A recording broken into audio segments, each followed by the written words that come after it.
मैंने 3 महीने पहले लंदन ट्रैवल करते वक्त एयर इंडिया के इसी एयरक्राफ्ट की वीडियो शेयर की। किसी ने सीरियसली नहीं लिया और आज Air India flight to London Crash with more than 200 people on board has crashed shortly after takeoff. Sir आपने 3 महीने पहले इसी फ्लाइट में आपने सफ़र कर रखा है, तो प्लीज़ मैं आपसे ये जानना चाहता हूँ कि आखिर क्या कमी रह गई थी, क्या क्या उसमें दिक्कतें थी जो आज इतना बड़ा हादसा हो गया।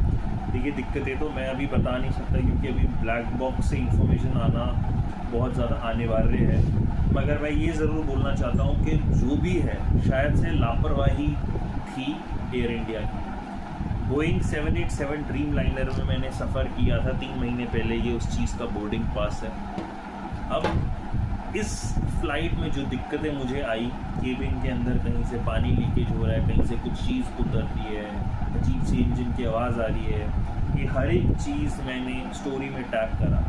फ्लाइट लैंड हो गई थी, हमने केबिन क्रू को बताया, उन्होंने कहा कि जो ग्राउंड स्टॉप का सीनियर इंजीनियर है वो आएगा कुछ टाइम के बाद और वो आपका रिपोर्ट लेगा। हमने वो उस चीज़ की वेट करी, 40 मिनट के बाद वो आया। हमारे साथ साथ और भी लोग थे, उन्होंने कंप्लेंट करी, मगर उन्होंने बस अपने लॉग बुक में लिखे और कहा कि भाई ऐसा प्रोटोकॉल नहीं है, आप कंप्लेंट रजिस्टर करवाइए। हालांकि ये जो डिले थी ये शुरू से ही थे, उनके टीम वाले शुरू से ही ऐसे कर रहे थे। जी मतलब नहीं, क्योंकि जैसे मेरी जो सीट होती है वो सीट ना रिक्लाइन होती है, जैसे हल्की की रिक्लाइन हो जाती है, तो वो सीट बिल्कुल सीधी थी। मैं मतलब 7.5 घंटे ऐसे बिल्कुल सीधा आया था।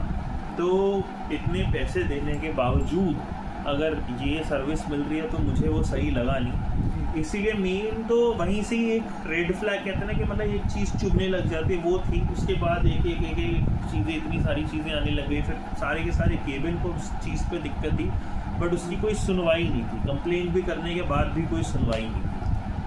जैसे कि आपने सुन रहे हो कि सर बता रहे हैं कि मैंने से छोटे से लेके बड़े से लेके सब कंप्लेंट कर दी, लेकिन वहाँ पे स्टाफ और वहाँ की कंपनी वाले कोई भी रिवर्ट, कोई भी जवाब कोई भी किसी का नहीं था। देख सकते हो जब ये सब जवाब नहीं दिया जा रहा, तो भाई साहब इतनी बड़ी जब हादसा हुआ तो जिम्मेदार कौन रहेगा, कंपनी वाले या स्टाफ वाले या कौन। तो जैसे कि अभी न्यूज़ वाले काफ़ी सारे दिखा रहे हैं कि वहाँ पे आग लगे हुए हैं और वहाँ से भगवत गीता निकलती है जो कि सही सलामत है। बहुत लोग बता रहे हैं कि ये एक चमत्कार है, तो मेरा कहना ये है अगर चमत्कार है तो ये हादसा हुआ क्यों। नहीं देखो, नो ऑफेंस टू एनीवन, मतलब मैं ये चाह रहा था कि हम इस लड़ाई को भी हिंदू मुस्लिम की लड़ाई और धर्म की लड़ाई ना बनाएं। मेरे हिसाब से इसमें हम इस चीज़ों पे फोकस करें कि ये चीज़ क्यों हुआ और ये चीज़ क्यों नहीं होना चाहिए। बोइंग वही कंपनी है जो एमिरेट्स को भी अपने एयरलाइंस देती है और वहाँ पे एक भी क्रैश नहीं हुआ।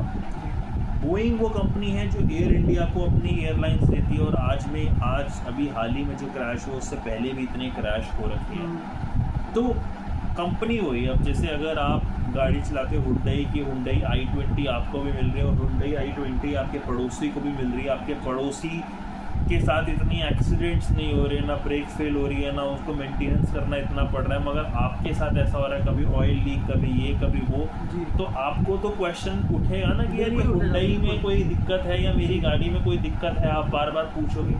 हमारा सवाल यहाँ पे यही होना चाहिए, जो बोइंग कंपनी है उसने फॉल्ट डाला है या ये एयर इंडिया की संभाल है जिस वजह से इतनी दिक्कतें आ रही है, जिस वजह से 240 से ऊपर लोगों की जान गई और वो बेकसूर लोग थे शायद। जी। और सर मैं ये भी पूछना चाहूँगा आपसे, जब आप उस फ्लाइट में सफ़र कर रहे थे तो आपको उसमें कुछ ऐसा कुछ फील हुआ या ये नहीं होना चाहिए था, ये सही नहीं है उस टाइम। तो आपने तो वैसे तो आपने बताया कि यहाँ पे पानी लीकेज हो रहा था, ये सब हो रहा था, आपने स्टोरी भी टैग की और सब कुछ कंप्लेंट रजिस्टर भी की, पर कोई भी रिवर्ट नहीं आया।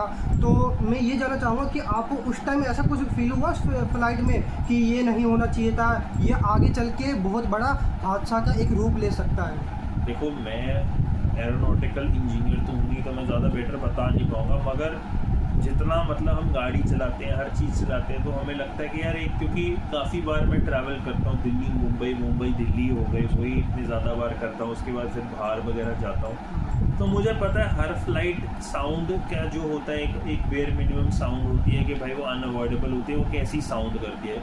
कुछ अच्छे एयरक्राफ्ट में साउंड कम होती है, कुछ अच्छे एयरक्राफ्ट में, अगर जो थोड़े सिंपल एयरक्राफ्ट होते हैं उसमें वो साउंड ज़्यादा होती हैं, मगर ये कह सकते हैं अब नॉर्मल सी साउंड की, मतलब लाइक ये कुछ अजीब सी ऐसा लग रहा है पता नहीं अजीब सी साउंड आ रही है, वो साउंड आ रही थी जो मुझे नहीं पता, हो सकता है वो फिक्स हो गई हो या कुछ भी हो सकता है, कुछ उसमें कह नहीं सकते। बट उस टाइम जो मैंने फेस करा वो ऑनेस्टली मैंने अभी भी वीडियो में बता रहा हूँ और अपनी वीडियो में भी बताया कि क्या था। वो वीडियो में डिस्क्रिप्शन में लिंक डाल दूंगा, आप भी जाके देख सकना, ठीक है, ज़रूर देखना। और वो उसमें काफ़ी सारे डीपली एक्सप्लेन भी किया गया है, ये एक्सप्लेन नहीं किया गया है भाई किस वजह से हुई है, वो बताया गया है कि सर ने क्या क्या किया था, इनसे क्या हो सका, वो सब किए, ठीक है। वो वीडियो में सबको डीपली एक्सप्लेन किया गया है। और सर इतना सारा आपने वीडियो में एक्सप्लेन किया तो उसके लिए शुक्रिया, थैंक यू। मैं तो बस यही चाहता हूँ कि इस चीज़ से लोग अवेयर हों, चाहे वो कहीं पे भी ट्रैवल कर रहे हो, रोड पे, रेल में, एयर में, कहीं पे भी ट्रैवल कर रहे हो, भाई आप पैसे देते हो, सेफ्टी कोई लग्जरी नहीं है, सेफ्टी एक बेसिक राइट है। जैसे आपका एक बेसिक राइट है कि आपको वोट देने का बेसिक राइट है, अपना अधिकार रखना, अपना बोलने का बेसिक राइट है, वैसे सेफ्टी इस देश में एक बेसिक राइट है और हर किसी को बोलना चाहिए। बिल्कुल बिल्कुल। हम इतने टैक्स देते हैं हर चीज़ पे, आप खाना खाने के लिए चिप्स लेते हो उसके ऊपर आपने टैक्स दे रखा होता है, आपको जो सैलरी मिलती है उस पर टैक्स कटता है, हर चीज़ पे अगर सरकार कहीं ना कहीं से हमसे पैसा ले रही है तो उसके बदले यार चलो अच्छी सड़कें, अच्छा ये नहीं देना, एक हमें सेफ्टी दे दे, एक रिस्पॉन्सिबिलिटी लेके, जान की कीमत है उनको। बिल्कुल बिल्कुल। तो फिलहाल के लिए इतना ही दोस्तों, जितना हो सके मैंने सर से पूछा और जितना हो सके सर ने भी बताया अपनी तरफ से, ठीक है। उस फ्लाइट में क्या क्या कमियां थी, क्या क्या हुआ था उस टाइम, और इनकी भी वीडियो मैं आपको डिस्क्रिप्शन में लिंक दे दूंगा जहां पे आप जाके देख सकते हो, ठीक है। तो फिलहाल के लिए इतना ही दोस्तों, और भगवान का शुक्रिया करो जहाँ पर भी आप सही सलामत बैठे हो, उस ऊपर वाले का शुक्रिया करो, ठीक है। आप सही सलामत बैठे हो, सही सलामत हो, कहीं पे भी ट्रेवल कर रहे हो, कहीं पे भी जा रहे हो, ईमानदारी आपकी बनती है भाई, देखना कि कुछ भी उसमें दिक्कत तो परेशानी तो नहीं आ रही, ठीक है। ये सब कोई आएगा नहीं आपको बताने के लिए, हाँ भाई यहाँ पर ये हो रहा है, वो हो रहा है, ये आपको खुद देखना है, ठीक है। तो अपना भाई सुरक्षा अपने हाथ में ही है। तो फिलहाल की तरह इतना ही दोस्तों, जय श्री राम। जय श्री राम।